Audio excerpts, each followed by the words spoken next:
Timmy is trying to build the Eiffel Tower with his Loco building blocks, but every time he comes close to completion, something would disturb him and cause the entire tower to topple. At first, a loud emergency test newscast by Chet You Betcha disturbs him, and a sabotage by Vicky causes the tower to collapse again.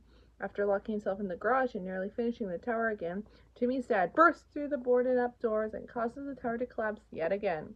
Before pulling Timmy away to play a game of charades with the Dinkelbergs, Timmy questions his father why they are having a friendly game of charades with the Dinkelbergs when his father hates Mr. Dinkelberg, surprising the pair, but his father explains they only hate him while out of earshot. When Mr. Turner asks his family how they play the game, Timmy reminds his father he is the champion at charades, even revealing the trophy.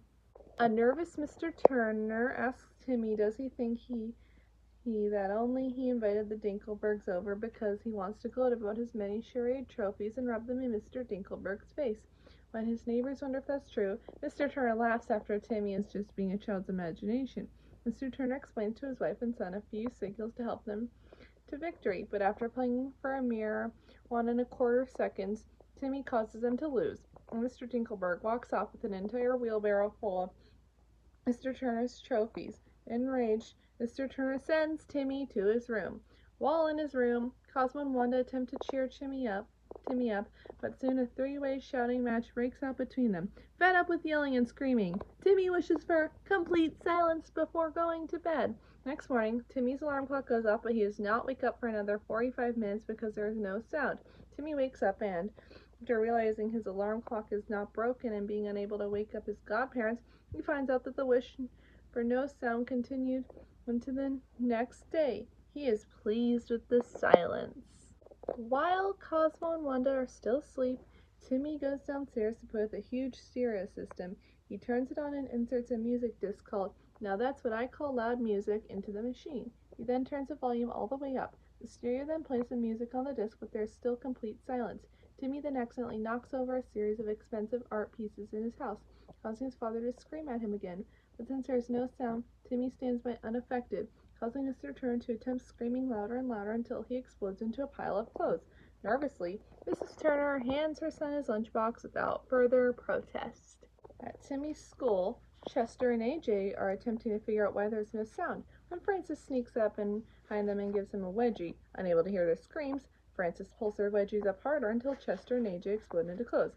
Seeing this, Timmy plots revenge on Francis. He ties the flagpole rope to a starving dog and the other end of the rope to a hole in Francis' underpants. Timmy then tosses his lunch, which is some ham, into the dog's direction. The dog smells the ham and runs after it, causing the rope to hoist Francis up the flagpole by his underwear. This causes Francis to scream so loud he explodes and loses all of his clothes. All the other kids, especially Chester and AJ, are shown cheering in happiness of Francis' misfortune. At the Dimsdale Observatory, a scientist notices a meteor approaching the city and runs off to warn Chet You Betcha, who in turn sets off a now silent alarm before fleeing towards Mexico. Cosmo and Wanda, now awake, notice the meteor and set off to warn Timmy. After using a fire hose to get Timmy's attention, Cosmo and Wanda attempt to warn him of the meteor, but Timmy cannot get what they were hinting at, so Wanda simply turns his head for him. While Timmy notices the cause of the panic, Mr. Crocker passes by and sees Cosmo and Wanda alongside Timmy. He jumps with excitement and tries to point them out and tell everyone. With everything being mute, they can't hear him and are all busy running and panicking to even pay any mind to him. Crocker screams so loud that he explodes and loses all of his clothes. Now half naked, Mr. Crocker embarrassingly leaves. Timmy tries to figure out a way to undo his wish. While Mr. Dinkelberg flees by, he drops one of Timmy's father's charade trophies, which gives Timmy an idea. Using charades, Timmy spells out I wish for sound to Cosmo and Wanda.